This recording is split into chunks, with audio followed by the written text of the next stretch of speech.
গতকালকে আপনাদের এই সাতক্ষীরা জেলাতে কালীগঞ্জ উপজেলাতে আমার একটা মাহফিল ছিল।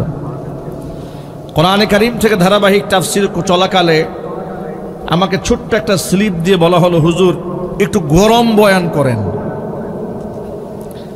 আপনারা কি একটু আন্দাজ করতে পেরেছেন এদের মানসিকতাটা কি? যে কমিটি বক্তাকে স্লিপ দিয়ে বলে যে একটু গরম বয়ান করেন, ওদের হেদায়েতের উদ্দেশ্যে বয়ান শোনা নয়। হয়তো আমার 1.5-2 ঘন্টার বক্তব্য ইউটিউবে শুনেছে, এই 1.5-2 ঘন্টা বক্তব্যের মধ্যে 5 মিনিট 7 মিনিটের কাটিং বক্তব্য আছে, বিভিন্ন অন্যায়ের প্রতিবাদমূলক, যেখানে আমি অন্যায়ের বিরুদ্ধে হুঙ্কার দিয়েছি। আমার এই হুঙ্কারপূর্ণ বক্তব্য শুনে হাজার মানুষ তাকবীরের স্লোগান দিয়েছে। হয়তো সেই কাটিং বক্তব্যটা দেখে তার মনের মধ্যে লালায়িত হয়েছে যে আমাদের এই মাঠে এসে শুধুমাত্র এরকম চিল্লাপাল্লা হুজুর করতেই থাকবেন, অন্য কোনো উদ্দেশ্য নাই। আর এদের উদ্দেশ্য থাকে যে হুজুর বসেই যেন গভর্নমেন্ট বিরোধী কিছু কথাবার্তা বলেন। এই ধরনের কিছু মন মানসিকতা, কিছু ভাইরাসে আক্রান্ত হয়েছে এই দেশের কিছু মাহফিল কর্তৃপক্ষ। কথা একটু জোরে বলতে হবে, ঠিক কিনা?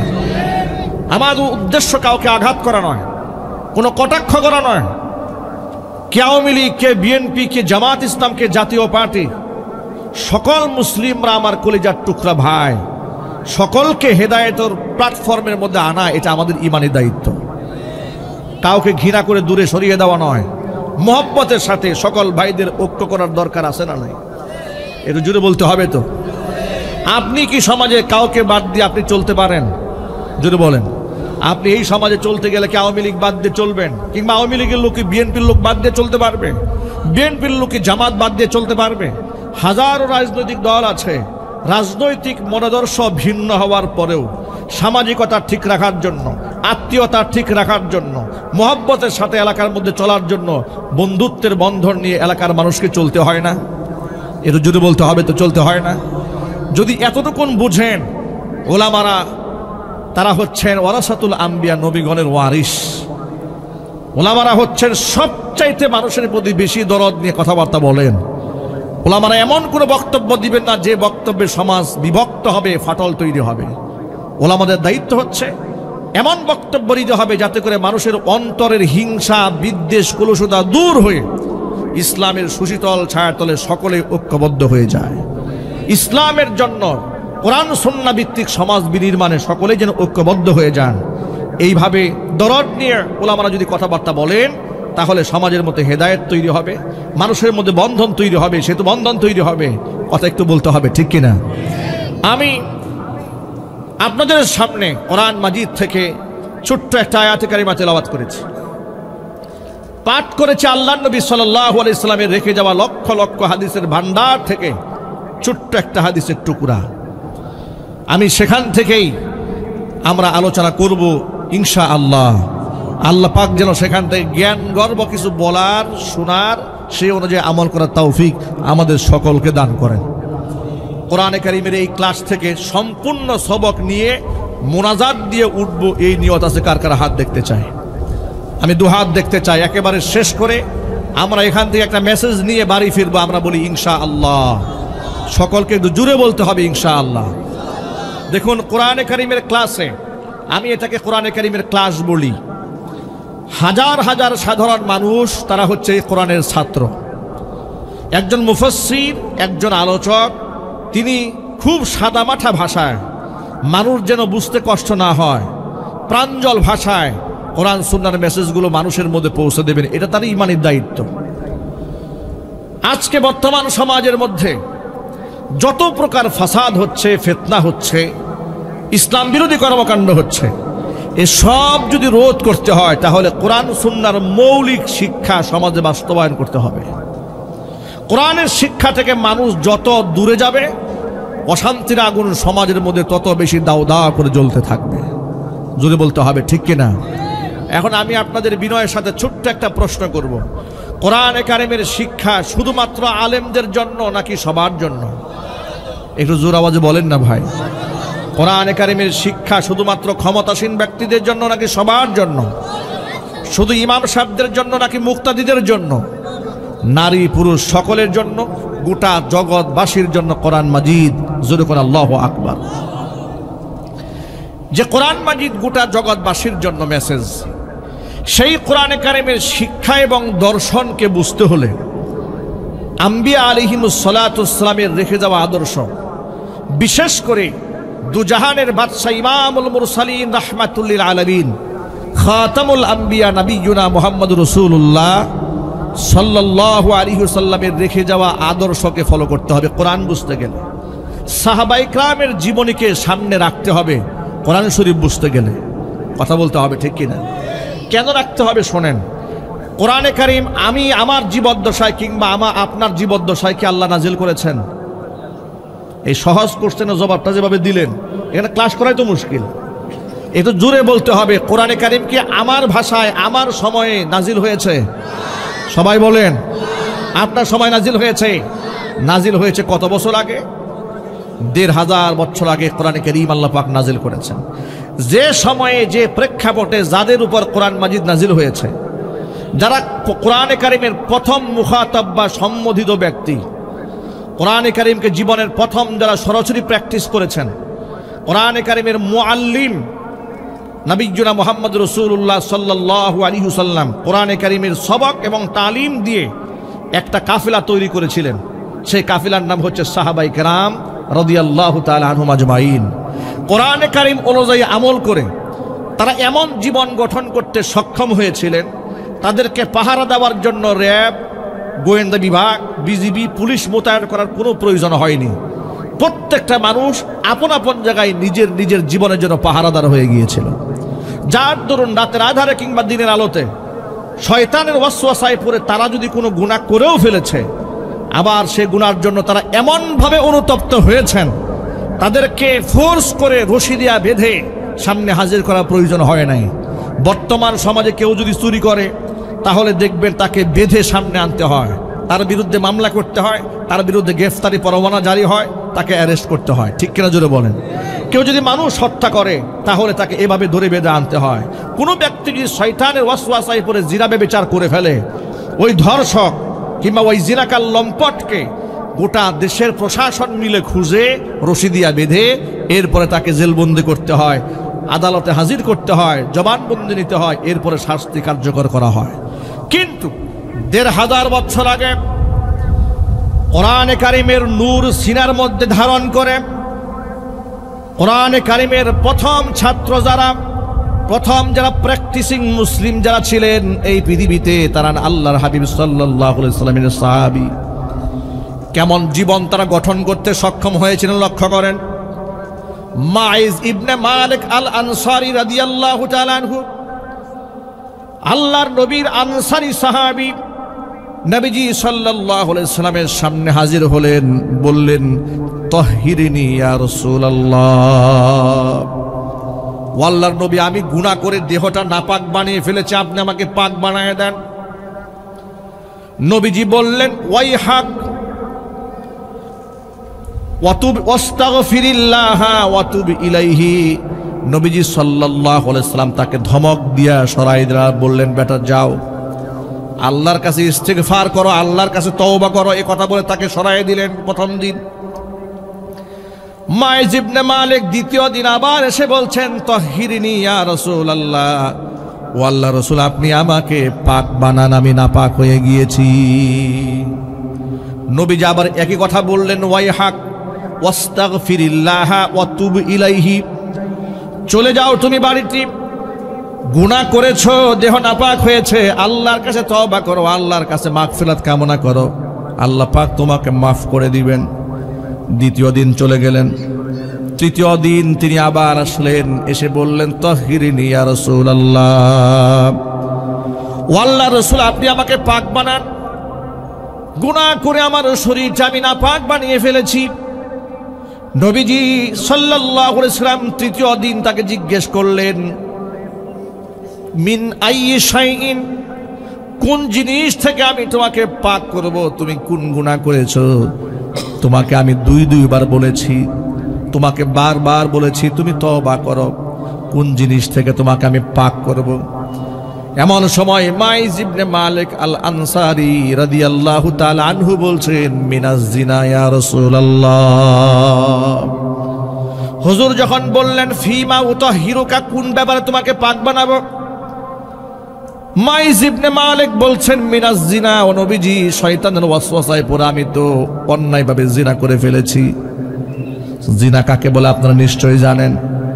স্বামী স্ত্রীর সম্পর্ক বৈধ সম্পর্ক ছাড়া অবৈধ যৌন মিলনকে জিনা বলা হয়।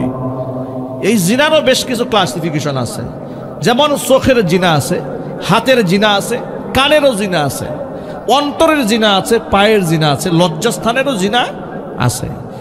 জিনা বলা হয় নারী পুরুষের অবৈধ মেলামেশাকে শরঈ পরিভাষায় জিনা বলা হয়।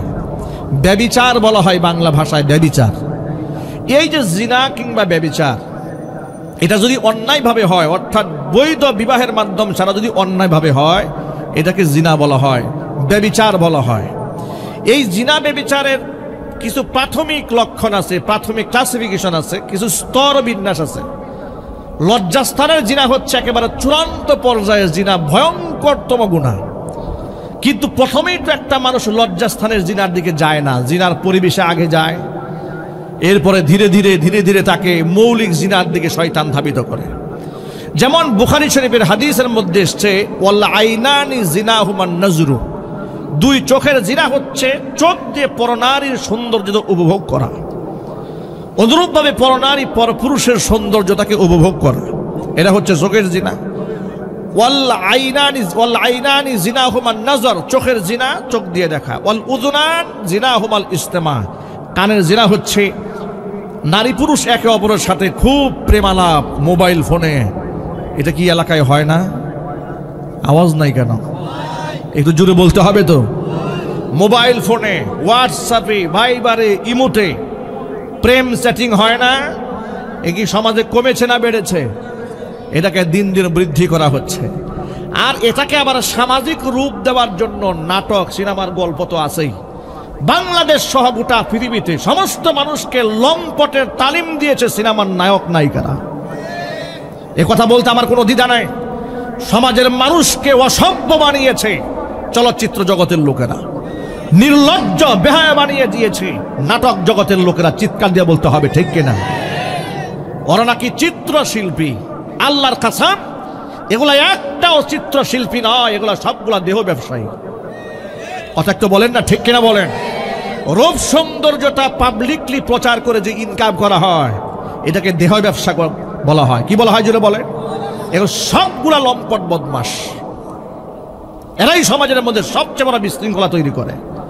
দেখেন না সমাজের মধ্যে ট্রান্সজেন্ডার, রূপান্তরিত নারী কিংবা রূপান্তরিত পুরুষের ইস্যু নিয়ে শরীফ শরীফা থেকে গল্প, বইয়ের পাতা থেকে যাওয়ার পর থেকে শুরু করে দেশের মধ্যে কি পরিমাণ আন্দোলন হয়েছে, প্রতিবাদ মুখর মানুষ হয়েছে, মানুষ প্রতিবাদ জানিয়েছে, সরকারের কাছে আবেদন জানিয়েছে, ঊর্ধ্বতন মহলের সাথে এ নিয়ে কথোপকথন হয়েছে, বৈঠক হয়েছে। এত কিছু হওয়ার পরেও ওদের মিশন থেকে ওরা পিছিয়ে নেয়। সর্বশেষ রূপান্তর নাটক বানিয়ে ইউটিউবে ওরা ছেড়ে দিয়েছে। জুবান নামক এক লোক, নাটকের অভিনেতা, সে এই নাটকের চিত্রে অভিনয় করেছে। এরপরে যখন গোটা দেশের মানুষ থুতু নিক্ষেপ করেছে, প্রতিবাদ জানিয়েছে, প্রতিবাদের মুখে নাটকটা ইউটিউব থেকে সরিয়ে নিয়েছে। তবে সে আবার ব্যাখ্যা করে বলেছে, আমি কারো মনে আঘাত দেওয়ার জন্য কিছু করি নাই, এটা শুধুমাত্র একটা অভিনয় ছিল। কেন, আপনি কি শিশু? আপনি কি ফিটার খান? সে বলছে আমি দুঃখ প্রকাশ করছি। কিসের দুঃখ প্রকাশ করেছেন আপনি? টেকনাফ থেকে তেতুলিয়া, রূপসা থেকে পাথুরিয়া পর্যন্ত যে বিষয় নিয়ে আন্দোলিত হয়েছে, গোটা দেশের মানুষ যখন গর্জে উঠেছে, এমন একটা স্পর্শকাতর বিষয় নিয়ে যে ব্যক্তি নাটক সাজিয়েছে সে মুখে দুঃখ প্রকাশ করছে, এটা বললে কাজ হবে না, ওকে প্রকাশ্যে জুতা পিটা করতে হবে। কথা বলতে হবে মুসলমান, ঠিক কিনা? ওদের দৃষ্টতা ওরা এতটা পর্যায়ে চলে গেছে, ওরা দেশের মানুষের মাইন্ডকে কিছু মনে করে না। ওরা দেশের সংবিধানের বিরুদ্ধে। এদেশের সংবিধান ট্রান্সজেন্ডারের পক্ষে কথা বলে না। এদেশের মুসলমান ট্রান্সজেন্ডারের পক্ষে কথা বলে না। এদেশের আইন, এদেশের সামাজিকতা ট্রান্সজেন্ডার, রূপান্তরিত নারী পুরুষের বিরুদ্ধে কথা বলে। কথা বলতে হবে, ঠিক কিনা? ওই বিষয় নিয়ে যারা নাটক সাজিয়েছে ওদের শাস্তি হওয়ার দরকার আছে না নাই? চিৎকার দিয়ে বলেন আছে না নাই? এরা যে সমাজের মধ্যে অসভ্যতা ছড়ায়, এরা যে অসামাজিক কর্মকাণ্ড সমাজের মধ্যে প্রচার করে, তার ছোট্ট একটা প্রমাণ দেওয়ার জন্য এই রূপান্তর নাটকের রেফারেন্স আপনাদের সামনে আমি টেনেছি। আমার প্রিয় যুবকেরা একটু বুঝার চেষ্টা করেন,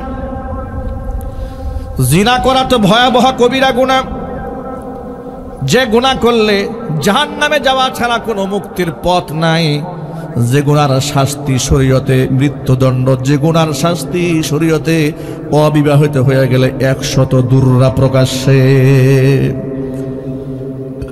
ওই জিনার প্রাথমিক কিছু স্তর আছে। আল্লাহ নবী বলেছেন ওয়াল আইনানি জিনাহুমান নাজরু, চোখের জিনা হচ্ছে চোখ দিয়ে দেখা। ওয়াল উযুনানি, কানের জিনা হচ্ছে ওয়াল উযুনানি আল ইস্তিমা, এই কানের জিনা হচ্ছে কান দিয়ে কথোপকথন শোনা। অন্তরের জিনা হচ্ছে মনে মনে ওই কাজগুলো কল্পনা করা। হাতের জিনা হচ্ছে পরপুরুষ কিংবা পরনারীকে স্পর্শ করা। পায়ের জিনা হচ্ছে অন্যায়ের দিকে এগিয়ে যাওয়া। লজ্জাস্থান ওই কাজটাকে আমলে বাস্তবায়ন করে। কোরআনে কারীম কোন জায়গার মধ্যে বলে নাই তোমরা জিনা করো না, ব্যভিচার করো না। কোরআন কি বলেছে শোনেন, আল্লাহ রাব্বুল আলামিন বলে দিয়েছেন ওয়ালা তাকরাবুজ জিনা ইন্নাহু কানা ফাহিশা ওয়া সাআ সাবিলা।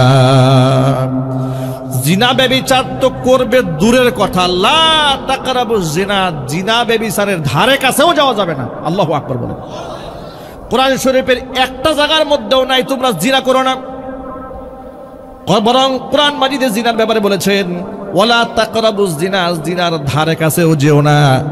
মুফাসসিরিনে কেরামরা কোরআন শরীফের আয়াতের তাফসীর করে বলেছেন জিনার ধারে কাছে না যাওয়ার মানেটা কি। এর মানে হলো এমন কিছু পরিবেশ আছে যে পরিবেশে গেলে জিনার মন মানসিকতা তৈরি হয়, আছে না নাই? কথা বলতে হবে তো বলেন।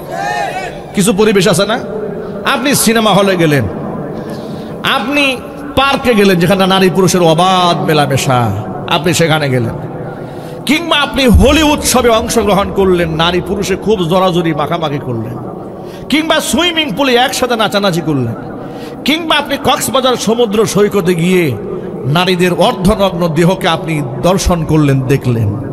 এগুলা হচ্ছে জিনার পরিবেশ।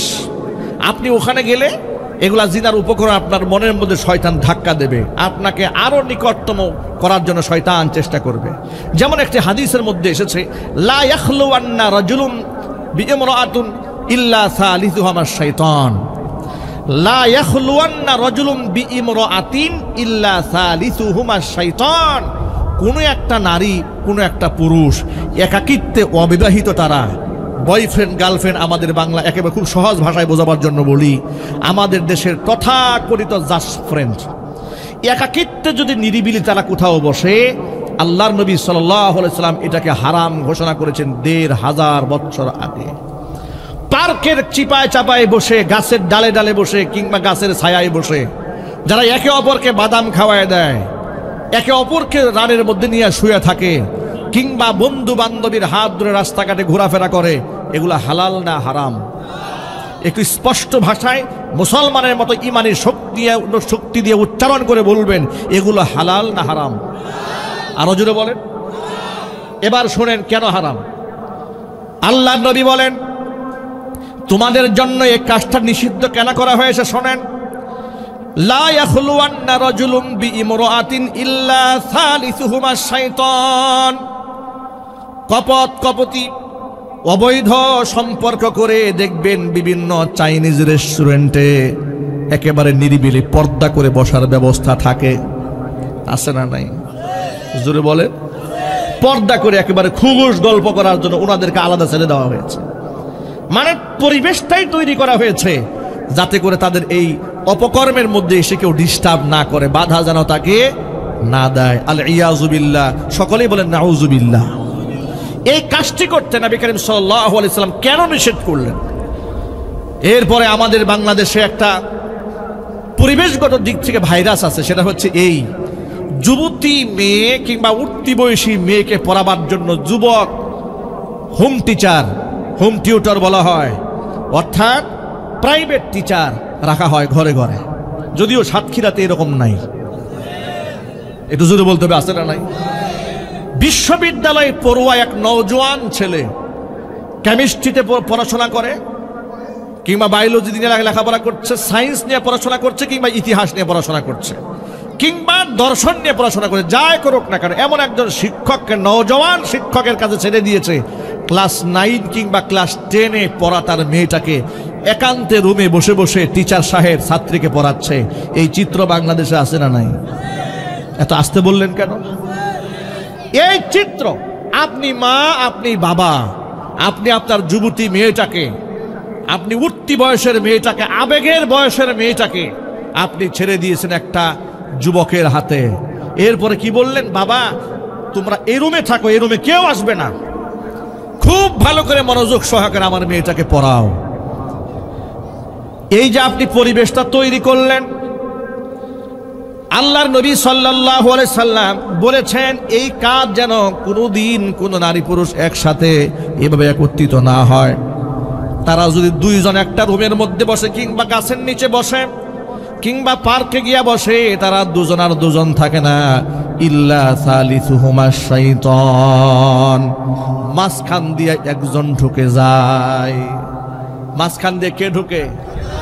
মাশাআল্লাহ, ওয়াজ তো ভালোই জানেন, দেখা যায় ওরা আর দুইজন থাকে না, তিনজন হয়ে যায়। মাঝখান দিয়ে কে ঢুকে?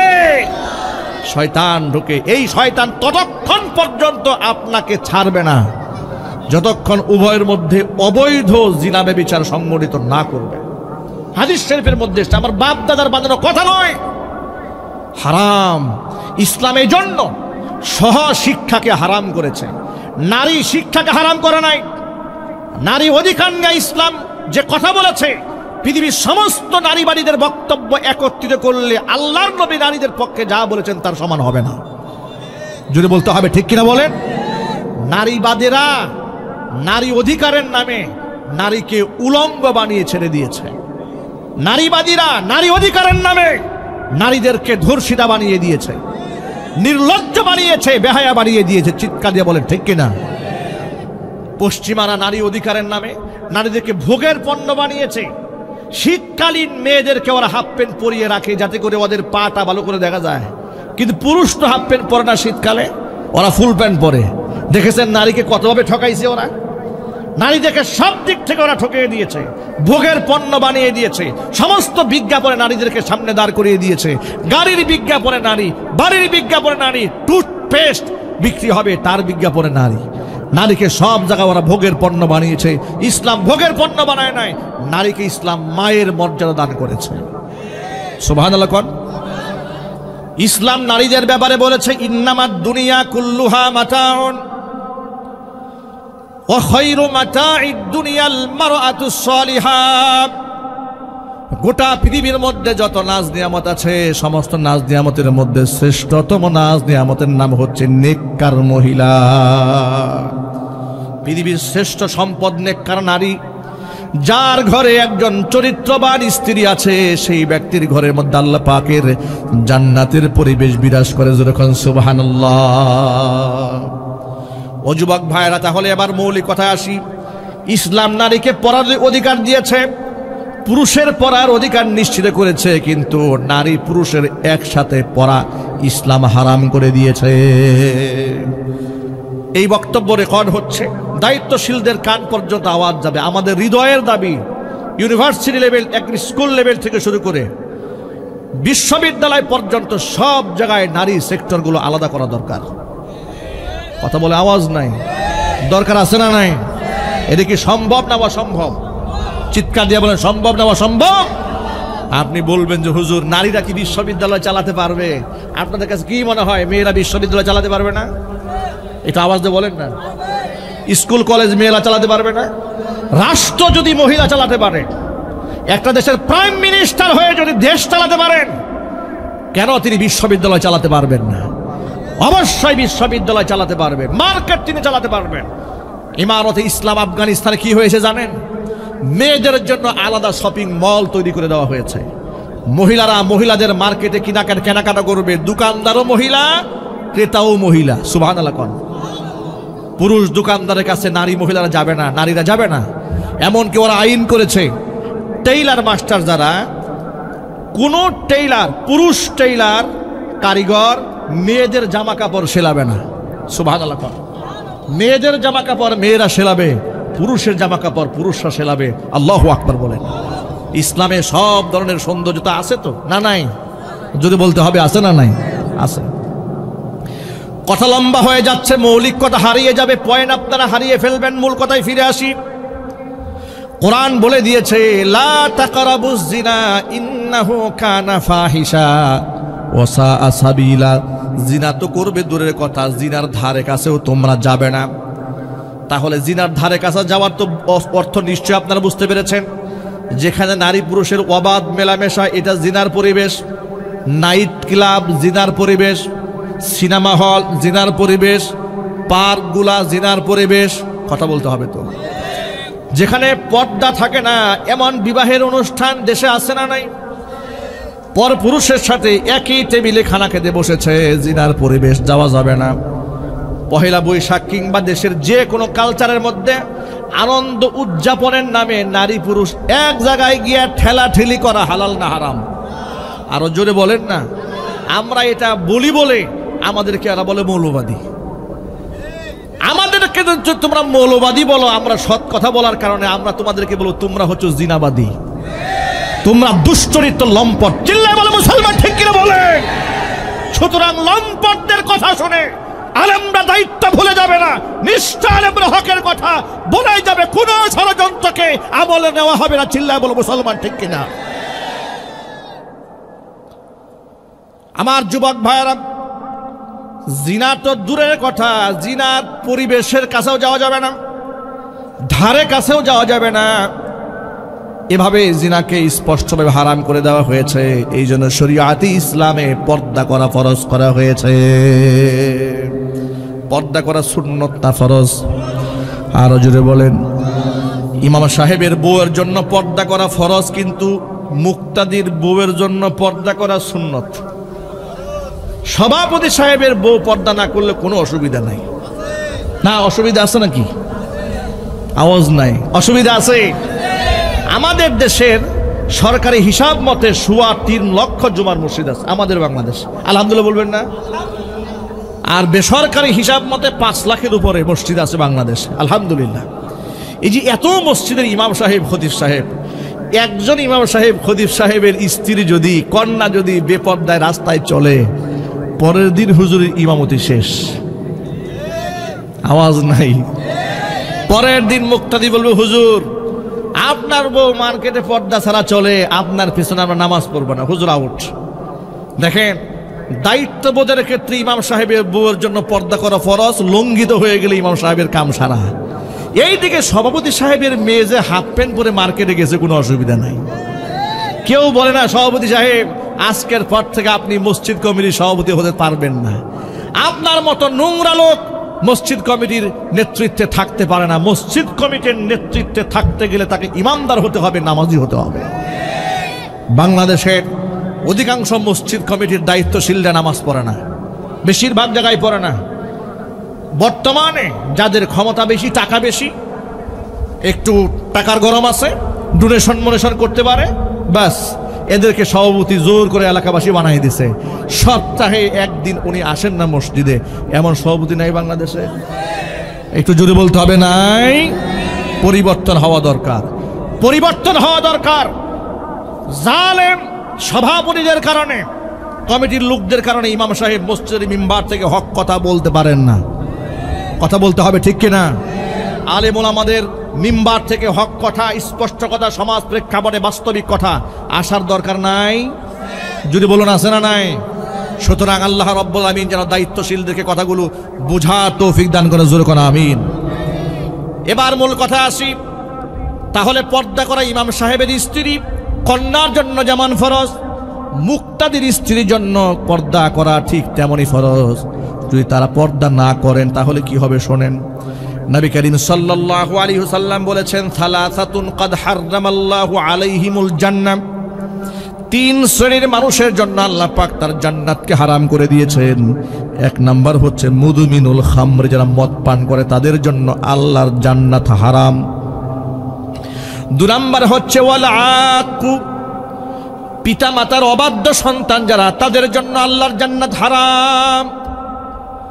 3 নাম্বার ওয়াদ্দাইয়ুসুল্লাযী ইউকিররু ফি আহলিহিল খাবাস ওই দাইয়ুস পুরুষ, যে দাইয়ুস পুরুষ তার অধীনস্থ নারীদেরকে অশ্লীলভাবে সমাজের মধ্যে পরিচালিত করে, ওই সমস্ত দাইয়ুস পুরুষের জন্য আল্লাহর জান্নাত হারাম।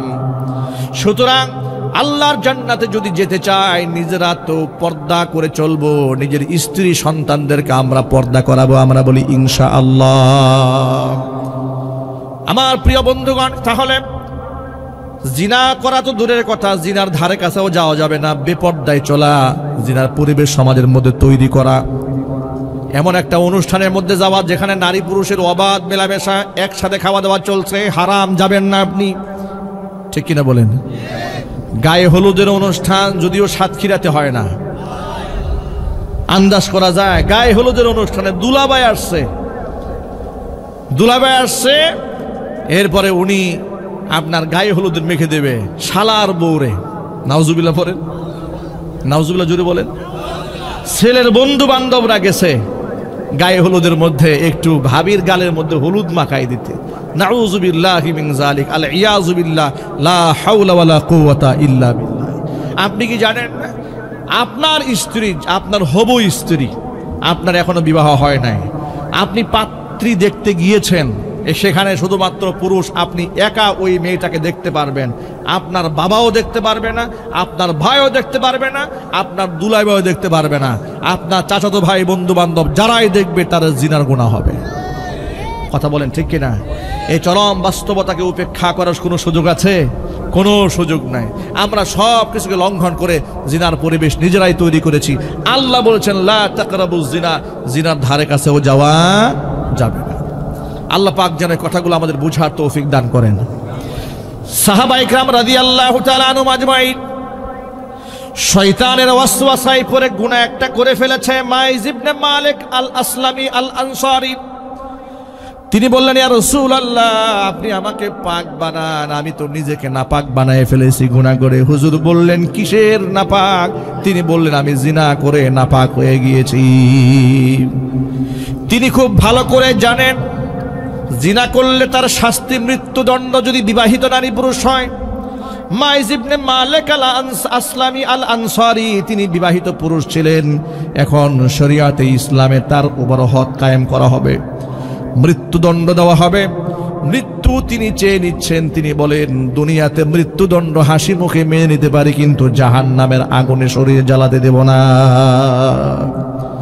আমার প্রিয় ভাইরা, আল্লাহর নবী রাহমাতুল লিল আলামিন তার কথা শোনা মাত্র মৃত্যুদণ্ড কার্যকর করলেন না। প্রথমে আগে তদন্ত করলেন যে লোকটা নিজে থেকে স্টেটমেন্ট দিচ্ছে, আসলে এই লোকটা কি সত্য কথা বলেছে, নাকি কোনো ওয়াসওয়াসায় পড়ে, নাকি মাতলামি অবস্থায় পড়ে এই ধরনের কথা বলেছে। তথ্য যাচাই করার জন্য তিনি তার এলাকার মধ্যে সাহাবায়ে কেরামের একটা তদন্ত টিম পাঠিয়ে দিলেন, যাও তার এলাকায় গিয়ে জিজ্ঞেস করো, আবিহি জুনুনুন, তার মধ্যে পাগলামি আছে নাকি, নাকি সে মদ পান করে, তার মধ্যে মাতলামি আছে নাকি। এলাকার লোকদের কাছে তথ্য নেওয়া হলো, এলাকার সব মানুষ মিলে তথ্য দিয়েছে, ও আল্লাহর নবী সাল্লাল্লাহু আলাইহি সাল্লাম, মাইজ ইবনে মালিক আল আনসারী তিনি পাগল নন, তিনি মদখোর নন। এরপরে সাহাবায়ে কেরাম আসলেন, নবীজি সাল্লাল্লাহু আলাইহি সাল্লাম বললেন, তাহলে দেখো সে এই মুহূর্তে মদ্যপান করেছে নাকি, তার মুখের মধ্যে মদের দুর্গন্ধ আছে নাকি। সাহাবায়ে কেরাম তার মুখের মধ্যে নাক লাগিয়ে চেক করলেন, দেখলেন যে না, মুখের মধ্যে মদেরও দুর্গন্ধ নাই। এলাকাবাসীও তার ব্যাপারে সাক্ষ্য দিয়েছে তিনি পাগলও নন। এর মানে তিনি যে স্টেটমেন্ট দিয়েছেন, যে সাক্ষ্য দিয়েছেন, নিজের ব্যাপারে স্বীকারোক্তি প্রদান করেছেন, তা সজ্ঞানে সুস্থ মস্তিষ্কে দিয়েছেন। হাসি মুখে তিনি মৃত্যুদণ্ড মেনে নেওয়ার জন্য নবী করিম সাল্লাল্লাহু আলাইহি ওয়াসাল্লামের কাছে প্রস্তাবনা পেশ করেছেন। জোরে কোন আল্লাহু আকবার। এবার আল্লাহর নবী তার ব্যাপারে হদ কায়েমের নির্দেশ দিলেন। সাহাবায়ে কেরাম তাকে মরুভূমিতে নিয়ে গেলেন, কমর পর্যন্ত তাকে মাটির মধ্যে পুঁতে ফেলা হলো চতুর্পাশ থেকে।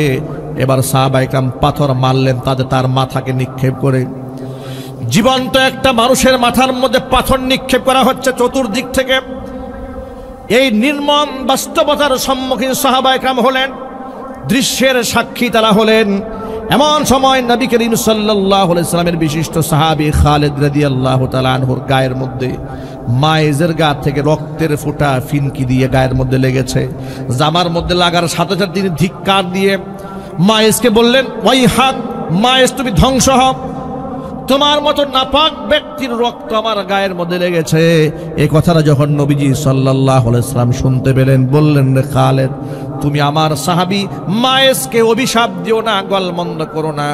তার তওবা আল্লাহর কাছে এমন ভাবে কবুল হয়ে গেছে, যদি তার এই তওবার বিনিময়ে 70 জন গুনাহগার বান্দার গুনাহ কি এক পাল্লায় দেওয়া হয়, তওবা হিসেবে একজনের তওবার বিনিময়ে আল্লাহ পাক 70 জনকে আল্লাহ আজকে মাফ করে দিবেন। আমি এই ঘটনার দৃষ্টিতে শুধু আপনাদেরকে একটা সবক শিখবার জন্য এতগুলো লম্বা কথা বলেছি। সেটা হলো সাহাবায়ে কেরাম ছিলেন কোরআনে কারীমের প্রথম প্র্যাকটিসিং মুসলমান, যারা ঈমান আমলে মানদণ্ডে উন্নীত হওয়ার পরে কোরআন মাজিদ তাদের ব্যাপারে সাক্ষী দিয়েছেন, আমিনু কামা আমানান নাস।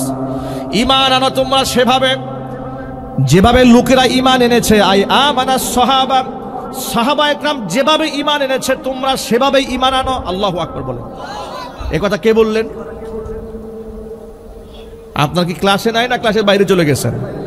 ঈমান আনো তোমরা সেইভাবে যেভাবে সাহাবায়ে কেরাম ঈমান এনেছে। বক্তব্যটা কে দিলেন? চিল্লায় বলেন। সূরা বাকারার মধ্যে আল্লাহ রাব্বুল আলামিন বলেন, আমিনু কামা আমানান নাস, আই আমানাস সাহাবা। সাহাবায়ে কেরাম হচ্ছে ঈমান এবং আমলের মানদণ্ড। জোরে কোন আল্লাহু আকবার। শুধু কি তাই? কোরআন মাজিদ আল্লাহ পাক বলেন, রাদিয়াল্লাহু আনহুম ওয়া রাদু আন। এই সাহাবীদের প্রতি আমি আল্লাহ সন্তুষ্ট হয়ে গিয়েছি, তারাও আমি আল্লাহর প্রতি সন্তুষ্ট। কোরআন মাজিদ আল্লাহ পাক সূরা হুজুরাতে সাহাবীদের প্রশংসা করে কি বলেন শোনেন, ইন্নাল্লাযীনা ইয়াগুদ্দুনা আসওয়াতাহুম ইনদা রাসূলিল্লাহ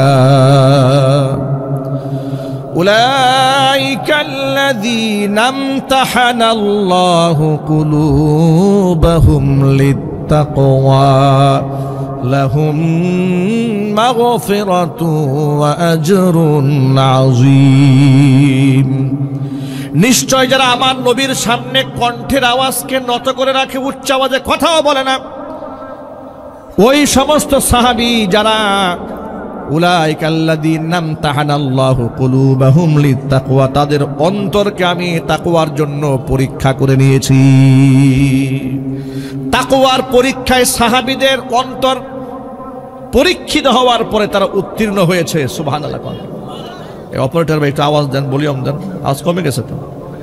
একদম কাছ থেকে কথা বলতে হয়, একটু দূর থেকে কথা বললে আমার জন্য সহজ হয়। কোরআন মাজিদ বলছে, উলাইকা আল্লাযীনা ইমতাহানা আল্লাহু কুলুবাহুম লিত্তাকওয়া লাহুম মাগফিরাতুন ওয়া আজরুন আযীম। আল্লাহ বলছেন, আমার নবীর সাহাবীদের জন্য রয়েছে আমি আল্লাহর পক্ষ থেকে ক্ষমা এবং মস্ত বড় পুরস্কার। জোরে বলেন সুবহানাল্লাহ। এখন আপনারা বলেন তো, সাহাবায়ে কেরাম আল্লাহর পক্ষ থেকে সন্তুষ্টি পেয়েছে, এই ঘোষণা কোরআনে আছে না নাই? সবাই বলেন। আল্লাহ পাক তাদের জন্য বিরাট পুরস্কার রেখেছেন, এই কথা সূরা হুজুরাতে আছে না নাই? তাদের মতো ঈমান আনতে হবে, এই কথা কোরআনে লেখা আছে না নাই? তাহলে কি দাঁড়ালো? সাহাবায়ে কেরাম আমাদের ঈমানের মানদণ্ড, তারা আমাদের মডেল, তারা আমাদের আদর্শ। কোরআনে কারীমের আয়াত তার প্রমাণ করে। এবার হাদিস শোনেন। আল্লাহর হাবিব সাল্লাল্লাহু আলাইহি সাল্লাম বলেছেন, তাফাররাকাত বানু ইসরাঈল আলা 72 মিল্লাহ। বনি ইসরাইলের লোকেরা 72টা দলে বিভক্ত হয়ে গিয়েছিল। ওয়া তাফতারিকু উম্মতি আলা 73 মিল্লাহ। আমার উম্মতেরা 73টা দলে ভাগ হয়ে যাবে। 73 দলের মধ্যে কুল্লুহুম ফিন্নার, সবগুলা জাহান্নামে যাবে, ইল্লা মিল্লাতান ওয়াহিদা, কেবলমাত্র শুধুমাত্র একটা দল জান্নাতে যাবে। সাহাবায়ে কেরাম রাদিয়াল্লাহু তাআলা আনহুম আজমাইন প্রশ্ন করলেন, কিলা মা হিয়া ইয়া রাসূলুল্লাহ। আল্লাহর নবী, যেই দলটা জান্নাতে যাবে তার পরিচয় বলেন। আমি আপনাদের কাছে প্রশ্ন রাখতে চাই, ওই জান্নাতি দলের পরিচয় জানার দরকার আছে না নাই? আমরা কি ওই 73 দলের 72 দলের জাহান্নামীদের কাতারে শামিল হব, নাকি জান্নাতীদের কাতারে শামিল হতে চাই? কারা কারা জান্নাতি কাতারে শামিল হতে চান হাত দেখি তো। আল্লাহকে একটু দেখান যে আল্লাহ তুমি আমাকে জান্নাতীদের কাতারে শামিল করে নাও। জোরে কোন আমিন। হাত নামান। আচ্ছা, যদি আমরা ওই কাতারে শামিল হতে চাই, তাহলে সেই কাতারের পরিচয় যদি আমার জানা না থাকে, আমার নিজের মারিফত নাই, পরিচয় নাই যে আসলে আমি সেই কাতারে আছি কিনা, তাহলে তো আমার চেয়ে কপাল পোড়া পৃথিবীতে আর কেউ নাই। এবার সাহাবায়ে কেরাম জানতে চাইলেন, হে রাসূল, যে কাতারটা জান্নাতি কাতার, পরিচয় দেন।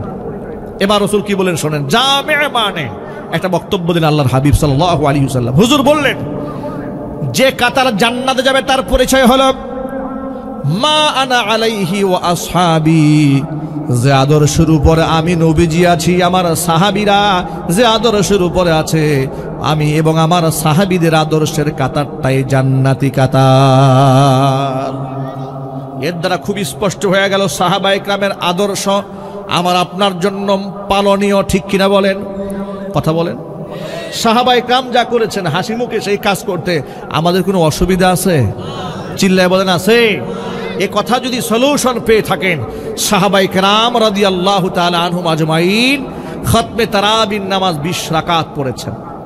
সাহাবায়ে কেরাম পড়েছেন, সুস্পষ্ট বিশুদ্ধ হাদিস দ্বারা প্রমাণিত হওয়ার পরেও এই মাসআলা নিয়ে বিতর্কে জড়াবার কি কোনো প্রয়োজন আছে? চিৎকার দিয়ে বলেন আছে? উসমান রাদিয়াল্লাহু তাআলা আনহুর শাসন আমলে তিনি জুমার যে দ্বিতীয় খুতবা, অর্থাৎ খুতবা দেওয়ার আগ মুহূর্তে যে আজানটা হয়, আজানের তিনি প্রবক্তা, তিনি আজানের ব্যবস্থা করেছেন, 2 আজানের ব্যবস্থা করেছিলেন। যেহেতু আল্লাহর নবী নিজে বলেছেন, আলাইকুম বিসুন্নতি ওয়া সুন্নাতিল খুলাফাইর রাশিদিন আল মাহদিয়িন, আমার সুন্নাত তোমাদের জন্য অবধারিত, খুলাফায়ে রাশিদিন যারা হেদায়েত প্রাপ্ত খলিফা আমার পরে যারা আসবে তাদের আদর্শও তোমাদের জন্য পালনীয়। সেই জন্য দ্বিতীয় আজান নিয়ে বিতর্ক করার সময় মুসলমানদের নাই, সাহাবায়ে কেরাম করেছেন, হাসি মুখে সেই আমলটা আমরা করবো। জোরে কোন ঠিক কিনা? আমাদের মধ্যে এই মুহূর্তে ডিবেট হওয়ার তো কোনো প্রয়োজন নাই। আমি খুব অবাক হয়েছি, ইদানিং দেখি ফেসবুকে পাল্টি গ্রুপ তৈরি হচ্ছে, একদল বলছে 8 রাকাত, কেউ বলছে 20 রাকাত। আচ্ছা ভাইরা, এটা একটা মুখতালাফি মাসালা, বিতর্কিত জায়গা। এই ব্যাপারটা নিয়ে তো স্টেজে কাঁপানোর কোনো প্রয়োজন নাই। হাসি মুখে সকল মুমিন মুসলমানরা 20 রাকাত মেনে নেবে, একটা মাত্র সূত্রে। সাহাবায়ে কেরাম করেছেন তো বলে হ্যাঁ করেছে, ব্যাস, আমাদের আর কোনো দলিলের দরকার নাই। আওয়াজ নাই, মুখে আওয়াজ নাই। আপনারা শুধু একটা কথা বলেন, এত ব্যাখ্যা বিশ্লেষণে যেতে চাই না। সাহাবায়ে কেরাম 20 রাকাত পড়েছেন, বিশুদ্ধ হাদিসে আছে কিনা? যদি বলে হ্যাঁ আছে, তাহলে আমরা এই ব্যাপারে কোনো বহস শুনতে চাই না। 20 রাকাত সাহাবায়ে কেরাম পড়েছেন, হাসি মুখে সাহাবীদের আমলটাকে আমরা গ্রহণ করতে চাই। রাজি আছেন কেন? জোরে বলেন। আল্লাহ কবুল করেন, জোরে কোন আমিন। এখন আমাদের ডিবেটের বিষয় এটা হতে পারে না। আমাদের ডিবেটের বিষয় যেটা হওয়া উচিত সেটা হচ্ছে, আমার স্বাধীন সার্বভৌম সোনার বাংলাদেশে স্বাধীনতা রক্ষার জন্য কাজ করতে হবে, সার্বভৌমত্ব টিকিয়ে রাখার আন্দোলন করতে হবে, আমার ইমানই আন্দোলন, আমার ইমানকে টিকিয়ে রাখতে হবে, আমার মুসলিম জাতি সত্তাকে হেফাজত করার জন্য দলমত নির্বিশেষে সকলকে ঐক্যবদ্ধ হতে হবে। কথা বলেন না, ঠিক কিনা বলেন? আপনাদের কাছে আজকে আমি এই মুহূর্তে একটা মেসেজ শেয়ার করতে চাই, একটি বক্তব্য আপনাদের সামনে উপস্থাপন করতে চাই দলিল ভিত্তিক। যারা সচেতন নাগরিক আছেন আপনারা নিশ্চয়ই আপনারা গতকালকের খবর জানেন, ফরিদপুর জেলার আপনার মধুখালী উপজেলাতে সেখানকার পূজা চলাকালীন সময়ে 2 শ্রমিককে, নির্মাণ শ্রমিককে হিন্দু সম্প্রদায়ের লোকেরা পিটিয়ে নির্মমভাবে হত্যা করেছে। এই সংবাদ কি আপনাদের কানে গেছে? যায় নাই? এই সংবাদ আপনারা পান নাই? কারা কারা পেয়েছেন হাত দেখি তো? এই সংবাদটা পেয়েছেন কারা কারা? মাশাআল্লাহ, যারা সচেতন তারা অনেকেই পেয়েছেন, হাত নামে। এই হিন্দু সম্প্রদায়ের লোকেরা সেখানে মুসলিম 2 জনকে পিটিয়ে হত্যা করেছে। অভিযোগটা কি? সেখানে এরপরে রাজশাহীর জাতীয় হিন্দু মহাজোটের সাধারণ সম্পাদকের একটা পোস্ট করেছে ফেসবুকে। আমার এই বক্তব্য রেকর্ড হচ্ছে, ডিজিএফআই, এনএসআই, ডিবি, বাংলাদেশের যত গোয়েন্দা বিভাগ আছেন তাদের কানে আওয়াজটা যাবে। আমি এই তথ্যের সত্য মিথ্যা আপনাদের কাছে জানতে চাই। ফেসবুক পোস্টে দেওয়া হয়েছে রাজশাহী জাতীয় হিন্দু মহাজোটের সাধারণ সম্পাদকের পোস্ট। ওদের ভবিষ্যৎ পরিকল্পনা কি দেখেন। তারা বলছে, ফরিদপুরে 4টা মোল্লা খতম, সামনে আরো অনেক কিছু হতে চলছে, সনাতনীরা রেডি হও, প্রস্তুত, ফরিদপুর দিয়া শুরু, জয় শ্রীরাম, চিৎকার দেখুন, নওজুবিল্লাহ। এই ফেসবুক পোস্টটি তার ওয়াল থেকে নেওয়া হয়েছে এবং তার ওয়ালে খুব স্পষ্ট ভাষায় দেওয়া আছে, সুমন মহন্ত তার নাম, সাংগঠনিক সম্পাদক জাতীয় হিন্দু স্বেচ্ছাসেবক মহাজোট রাজশাহী বিভাগীয় কেন্দ্রীয় কমিটি। দায়িত্বশীল একজন ব্যক্তির ফেসবুক পোস্ট থেকে নেওয়া হয়েছে। এই পোস্টটা আসলে সত্য কিনা তদন্ত সাপেক্ষ, এটা প্রশাসনের দৃষ্টি আকর্ষণ করছি, তাদের দেখা উচিত। যদি এই আইডি ফেক হয়ে থাকে, কারা এই পোস্টটা করেছে মুসলমানদের দাঙ্গা লাগাই দেওয়ার জন্য, তাকেও খুঁজে বের করতে হবে। কথা বলেন, ঠিক কিনা বলেন? যদি এই পোস্টটা তার না হয়ে থাকে, যদি হয়ে থাকে, তাহলে কাল বিলম্ব না করে এই সন্ত্রাসী, এই গুন্ডা, এই খুনিদেরকে শায়েস্তা করতে হবে। আমি অবাক হয়েছি, মুসলমানদেরকে পিটিয়ে তারা হত্যা করেছে। এমনকি পূজা চলাকালীন সময়ে প্রকাশ্য দিবালোকে বড় বড় রামদা নিয়ে ওরা পূজা উদযাপন করেছে। যেই দেশে ঘুরানিয়া মিছিল করার অপরাধে সন্ত্রাসী আখ্যা দিয়ে নরসিংদীর তালেবে ইলম ছাত্র ভাইকে গ্রেফতার করা হয়েছিল, সেই দেশে প্রকাশ্যে রামদা নিয়ে ধর্মীয় উৎসবের মধ্যে হানা দেবে এবং তারা মহড়া দেবে, এটা আমাদের মেনে নিতে হবে। এত চুপচাপ মুসলমানদের বসে থাকার সময় নাই। আল্লাহর কসম করে বলি, এ পর্যন্ত জীবনে আমরা কোনোদিন মুসলিম হয়ে অমুসলিমদেরকে অপমান করা, বেইজ্জত করা, লাঞ্ছিত করা কিংবা মন্দিরে হামলা করার পক্ষে আমরা জীবনে কথা বলেছি? চিল্লায় বলেছি? বরং আমরা শান্তি এবং সৌহার্দ্যতার কথা বলেছি বলেই বাংলাদেশে হিন্দুরা মুসলমানদের কাছে এমনভাবে নিরাপদ থাকে, ডিমের মধ্যে কুসুম যেমনি নিরাপদ থাকে। এর অর্থ এই নয় তোমাদেরকে আদর করেছি বলে তোমরা মাথায় উঠে পেশাব করে দিবা। যে লজ্জাস্থান দেয়া মুসলমানদের মাথার উপর পেশাব করবা, সেই লজ্জাস্থান মুসলমান কাটতেও জানে। মুসলমানকে ঐক্যবদ্ধ হতে হবে। সেখানে কেন দুজন মুসলমানকে হত্যা করা হয়েছে, কোন অপরাধে করা হয়েছে, তদন্ত টিম গঠন করা হোক। আমি দেখেছি ব্রাহ্মণবাড়িয়া নাসিরনগরে কয়েক বছর আগে যখন হিন্দু ধর্মাবলম্বীদের পূজা মণ্ডপে হামলা হয়েছিল, দেশের স্বরাষ্ট্রমন্ত্রী, দেশের ঊর্ধ্বতন বহুত পুলিশ কমিশনাররা সেখানে গিয়ে হিন্দু সম্প্রদায়কে সান্ত্বনা দেওয়ার জন্য চলে গিয়েছিলেন। কিন্তু ফরিদপুরের যেখানে দুইটা মুসলমানদের তাজা প্রাণ চলে গেল, এখনো পর্যন্ত আমরা দেশের স্বরাষ্ট্রমন্ত্রী স্পষ্ট কোনো বক্তব্য শুনতে পাই নাই। মুসলমানের জানের কি কোনো মূল্য নাই? মুসলমানের ইমানের কোনো মূল্য নাই? দুই একটা হিন্দু মারা গেলে কলিজা উতলায় ওঠে। এদেশের তথা করে রাম এবং বামিরা রাজপথে ঝাঁপিয়ে পড়তে বাধ্য হয়। মুসলিম দুটা ভাইকে নির্মমভাবে যারা শহীদ করেছে, এদের প্রত্যেককে গ্রেফতার করে দৃষ্টান্তমূলক শাস্তি যদি দেওয়া না হয়, গোটা মুসলমানরা ঐক্যবদ্ধ হয়ে এই মুশরিকদের দেশ থেকে লাথি মেরে তাড়িয়ে দিতে বাধ্য হবে।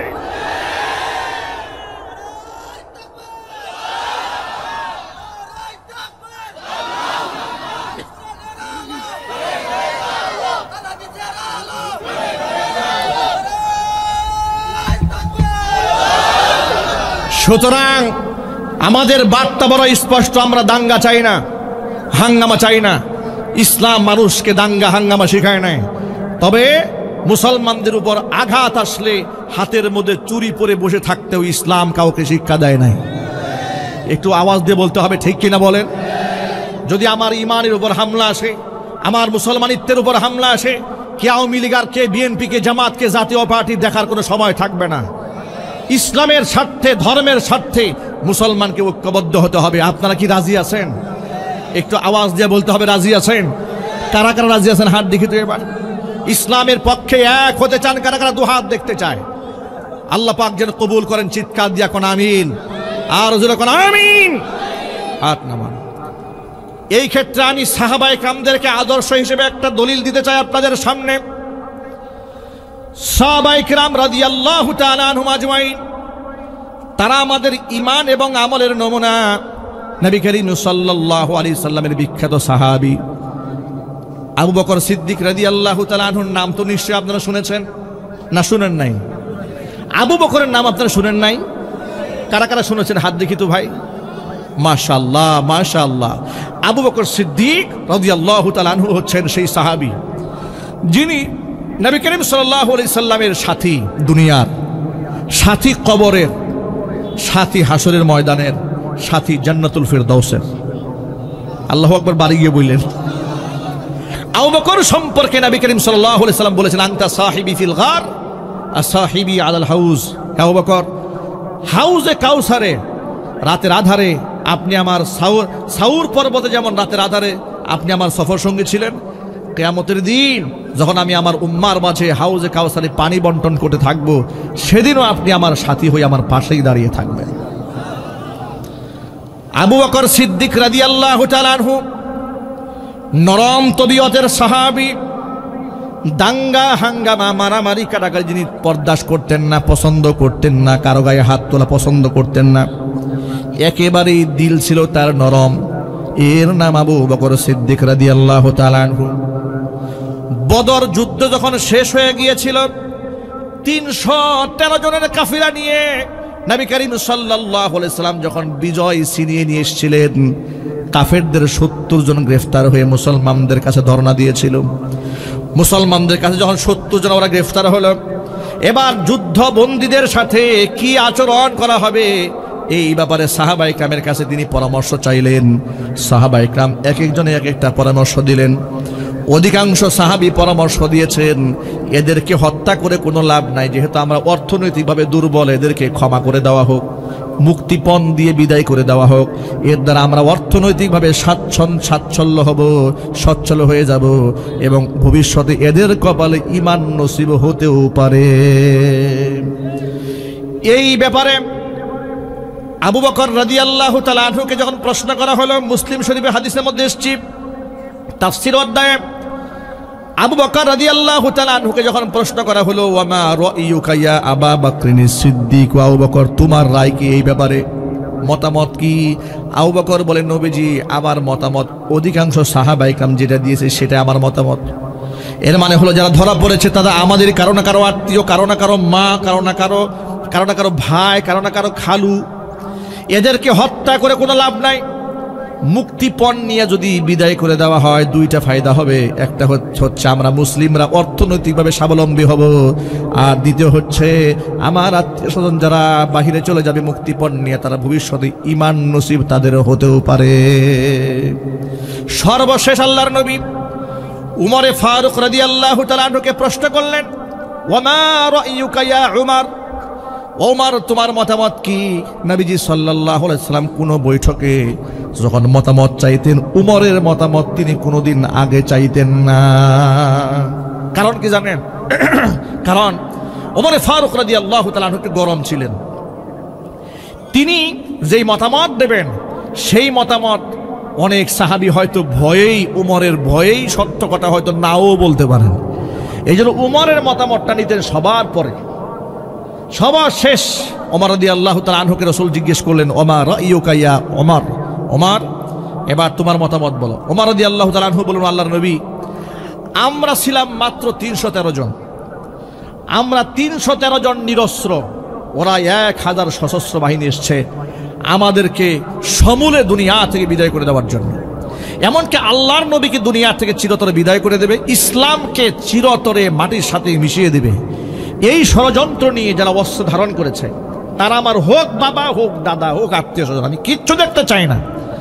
আমার ফয়সালা বড় চূড়ান্ত, আমার মতামত এদের প্রত্যেকের কল্লা উড়াই দেওয়া হবে। আল্লাহু আকবার বলবেন না?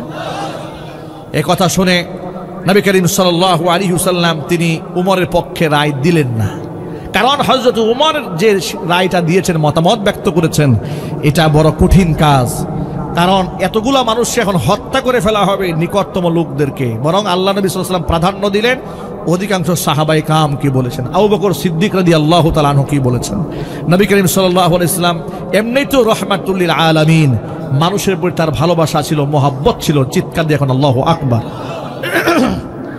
আল্লাহর নবী সাল্লাল্লাহু আলাইহি ওয়াসাল্লাম তিনি ওমর রাদিয়াল্লাহু তাআলা আনহুর মতামত কি গ্রহণ করলেন না, মতামত গ্রহণ করলেন আবু বকর সিদ্দিক রাদিয়াল্লাহু তাআলা আনহুর মতামত গ্রহণ করলেন অধিকাংশ সাহাবায়ে কেরামের। তিনি মুক্তিপণ নিয়ে এদেরকে বিদায় করে দেওয়ার সিদ্ধান্ত দিয়ে দিলেন।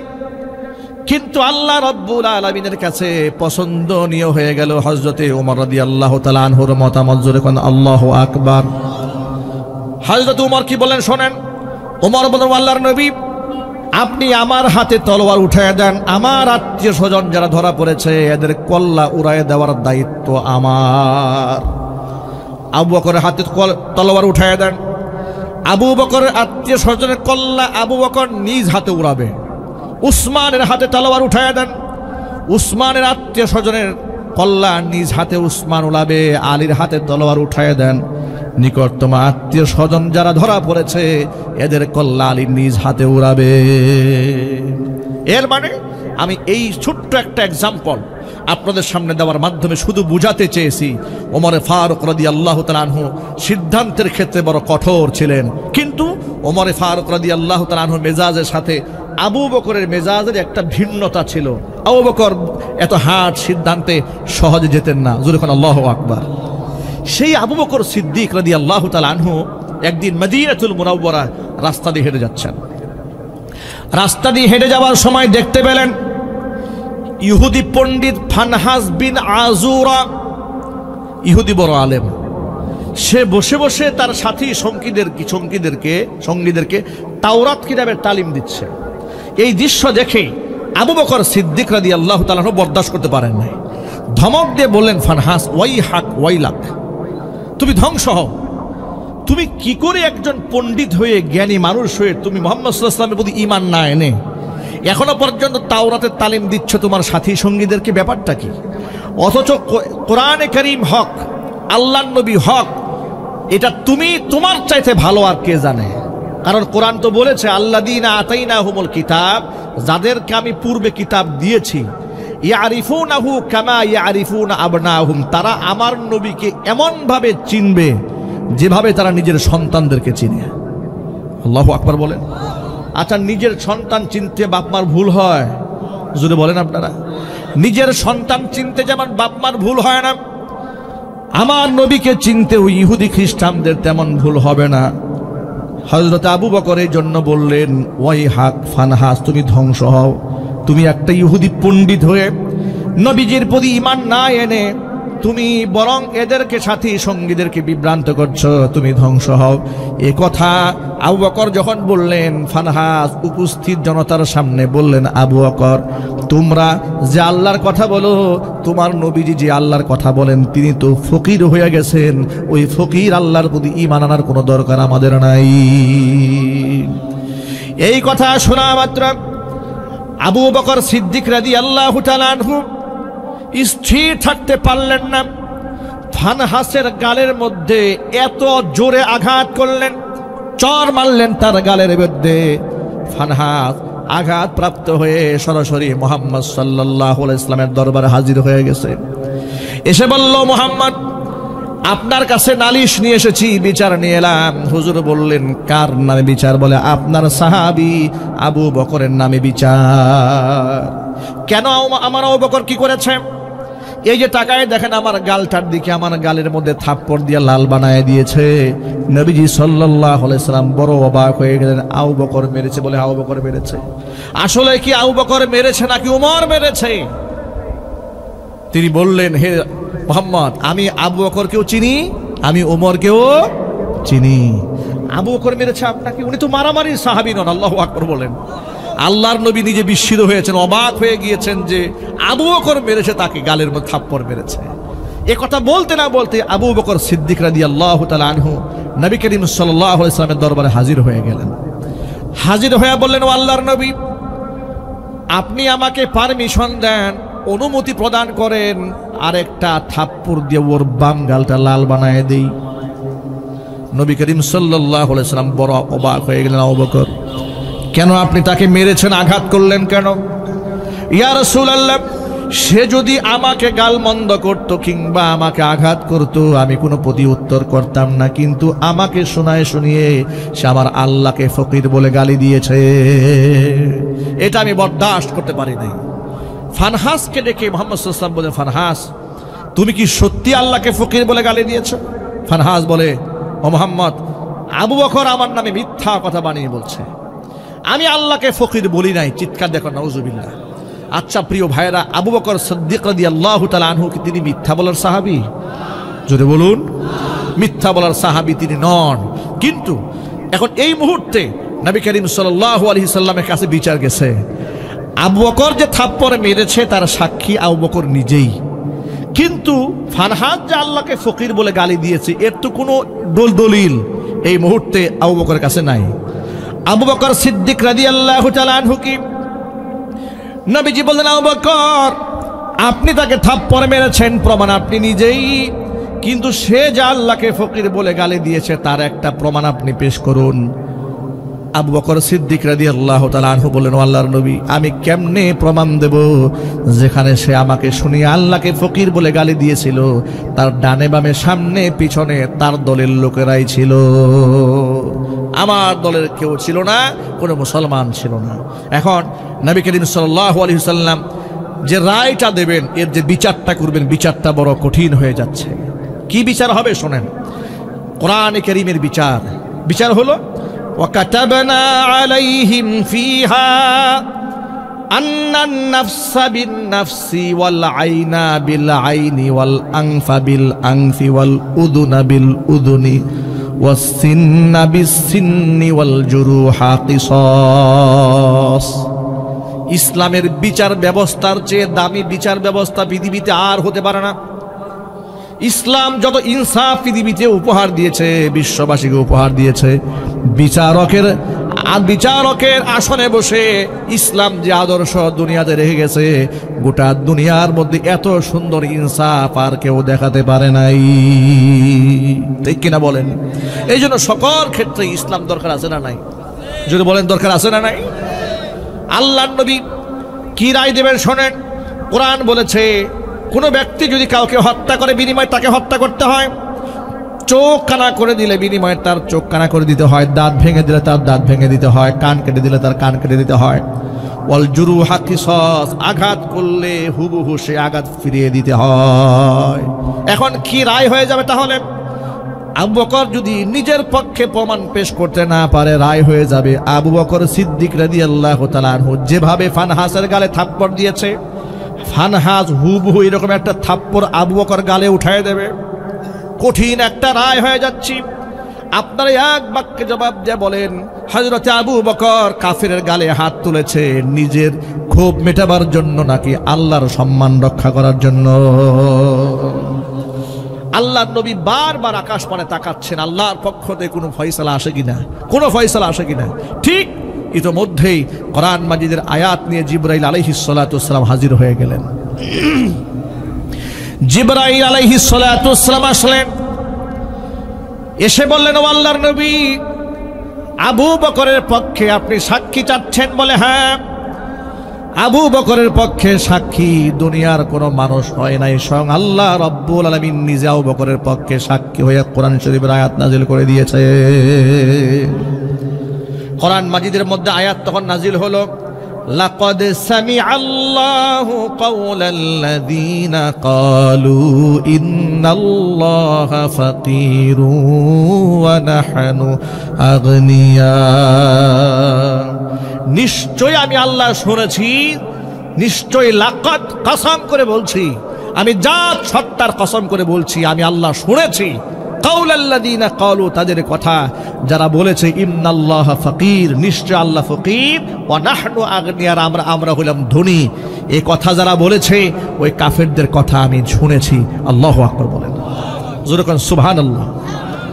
প্রিয় ভাইরা, আমি এই ঘটনার প্রেক্ষাপটে আপনাদেরকে সবক শিখাতে চেয়েছি। সাহাবায়ে কেরাম যেহেতু আমাদের ঈমান এবং আমলের মানদণ্ড, সুতরাং আবু বকরের মতো ব্যক্তি যদি আল্লাহর সম্মান রক্ষার্থে মানুষের গায়ে হাত তুলতে পারেন, আপনি এত বড় বুজুর্গ কবে থেকে হলেন যে আপনার রসুলকে গালি দেওয়া হয় আপনি চুপ থাকেন, মসজিদের কোনায় বসে থাকেন? কথা বলতে হবে তো, ঠিক কিনা বলেন? আপনাকে এত ভদ্র কে হতে বলেছে? ফরিদপুরে মুসলমানকে, নিরীহ মুসলিমকে অমুসলিমরা হিংসাত্মকভাবে অন্যায়ভাবে পিটিয়ে হত্যা করবে, আর আপনি মুখে কুলুপ এঁটে বসে থাকবেন? এত ভদ্রলোক আপনার কে হতে বলেছে? কে এত ভদ্রলোক হতে বলেছে? এটা ভদ্রলোকই নয়, এটা মুনাফিকি, এটা শয়তানি। চিল্লায় বলতে হবে, ঠিক কিনা? মনে রাখবেন, কোরআনে কারীম বলে দিয়েছে, স্পষ্ট জানিয়ে দিয়েছে, ওয়ালতাকুম মিনকুম উম্মাতুন ইয়াদউনা ইলাল খায়র ইয়ামুরুনা বিল মা'রুফ ওয়া ইয়ানহাউনা আনিল মুনকার। তোমাদের মধ্যে একটা দল এমন থাকবে, মানুষকে সৎ কাজের আদেশ করবে, অসৎ কাজ থেকে মানুষদেরকে নিষেধ করবে, আর এরাই হচ্ছে সফল কাম। চিল্লা কোন সুবহানাল্লাহ। আল্লাহর নবী সাল্লাল্লাহু আলাইহি ওয়াসাল্লাম এবারে কি বলেছেন, যে হাদিসটা আমি পাঠ করেছিলাম আমার খুতবায়, নবীজি বলেছেন, মান রাআ মিনকুম মুনকারান চোখের সামনে যদি কেউ অন্যায় তোমরা দেখো, তাহলে সে যেন তার হাত দিয়ে তা প্রতিবাদ করে। হাত দিয়ে যদি করতে না পারে, ফা ইল্লাম ইয়াস্তাতি ফাবিলিসানিহি, মুখ দিয়ে যেন বলে। মুখ দিয়ে যদি বলতে না পারে, ফাবি কালবিহি, অন্তর দিয়ে যেন এই অন্যায়ের বিরুদ্ধে ব্যবস্থা নেওয়ার ফিকির করে। ওয়াযালিকা আদআফুল ঈমান, কিন্তু অন্তরে অন্তরে ফিকির করা হচ্ছে একেবারে দুর্বলতম ঈমানের পরিচয়। আমরা কি দুর্বলতম ঈমানদার হব, নাকি ফার্স্ট ক্লাস মানুষ ঈমানদার হতে চায়? আমরা প্রথম সারি ঈমানদার কারা কারা হতে চায়? হাত দেখি তো ভাই। আল্লাহ যারা হাত তুলেছে,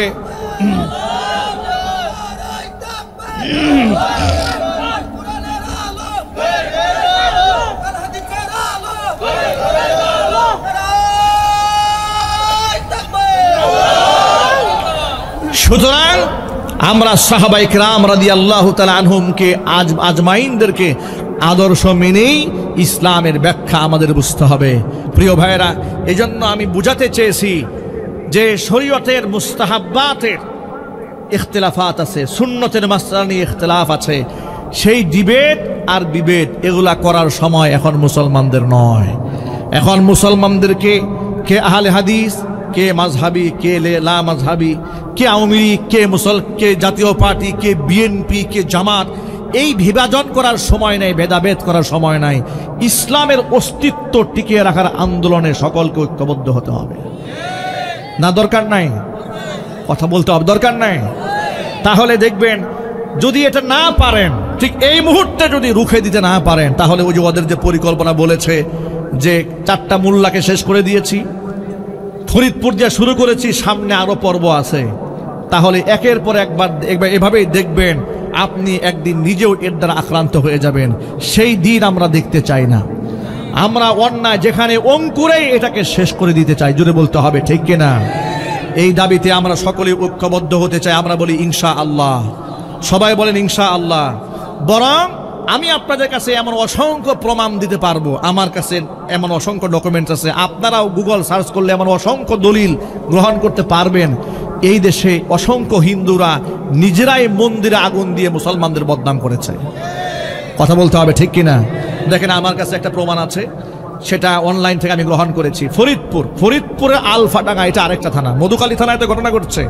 আলফাডাঙ্গাতে এক রাতে 3টা মন্দিরে 10টি মূর্তি ভাঙচুরের ঘটনায় জড়িত হিন্দু যুবক গ্রেফতার। এর মানে হচ্ছে বাংলাদেশের বিভিন্ন জায়গায় হিন্দুরা নিজেরাই অন্তর্দ্বন্দ্বে লিপ্ত হয়ে ব্যক্তিগত ক্ষোভ থেকে তারা অসংখ্য মন্দিরে নিজেরাই হামলা করে, আবার সেই হামলার প্রেক্ষিতে মুসলমানদেরকে জবাবদিহিতা করতে হয়। কথা বলেন, ঠিক কিনা? আমরা প্রশাসনের কাছে সুষ্ঠু তদন্ত চাই, কারা এই কাজটা করেছে, কেন 2জন মানুষকে নির্মমভাবে হত্যা করা হয়েছে, এই তদন্ত হওয়ার দরকার আছে না নাই? একটু জোর আওয়াজে বলতে দরকার আছে না নাই?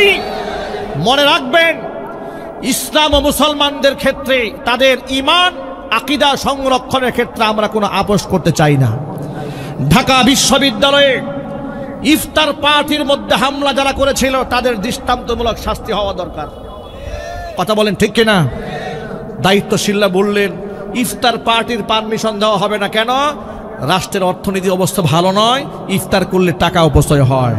এই জন্য টাকা অপচয় রোধে এদেশে ইফতার প্রোগ্রামগুলো বন্ধ করা হয়েছে।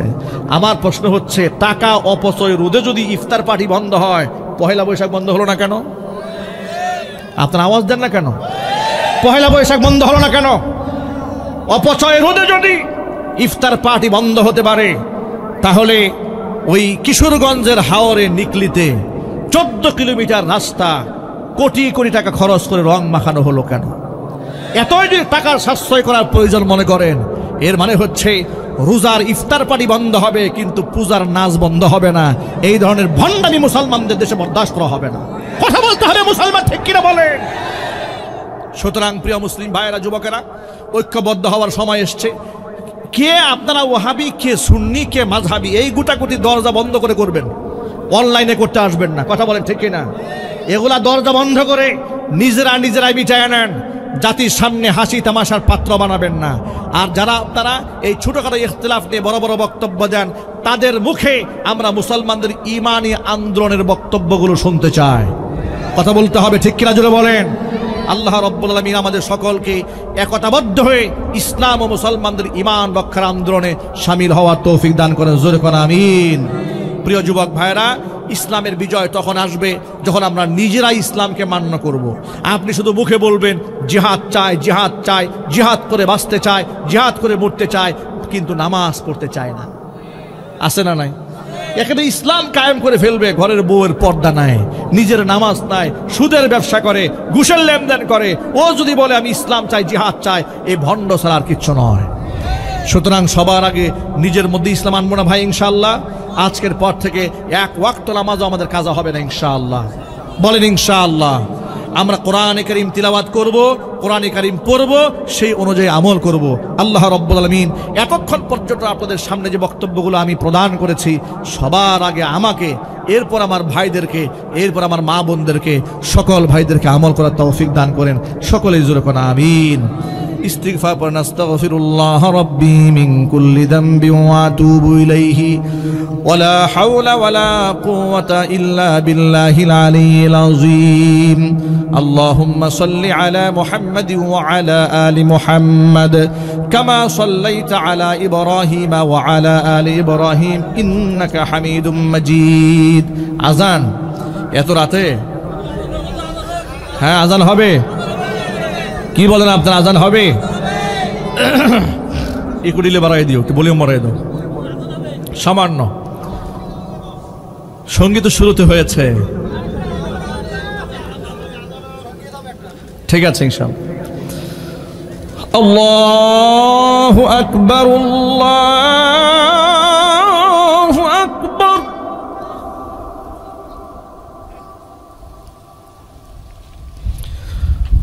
আল্লাহু আকবার, আল্লাহু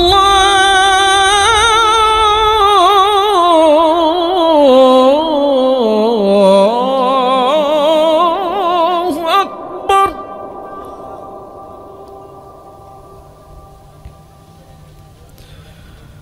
আশহাদু আল্লা ইলাহা ইল্লাল্লাহ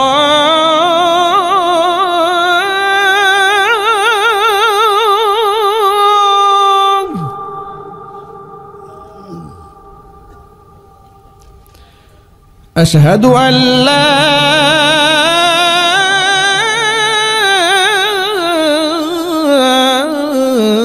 إله إلا الله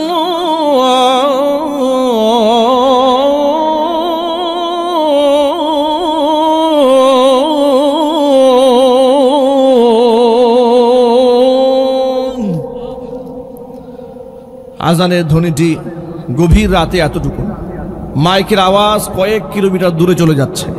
রাত এখন গভীর, রাত 12:15। যারা ঘুমিয়ে পড়েছিল আজানের আওয়াজ শুনে সব ফজর মনে করে লাফ দিয়ে বসছে, মনে করেছে ফজর হয়ে গেছে। ঘড়ির দিকে তাকায় দেখে 12:15 বাজে, বকা শুরু করেছে কোন মুয়াজ্জিন পাগল হয়ে গেছে। ঠিক কিনা বলেন? শুধু আপনাদের একটা তামান্না ছিল, আমি স্টেজে বসা মাত্র আমার কানে কানে আওয়াজ দিয়ে গেছে, হুজুর শেষে একটু আজান শোনায়। এই জন্য সঙ্গীত ফুল দিলে তো কত কিছু ভালো হইতো।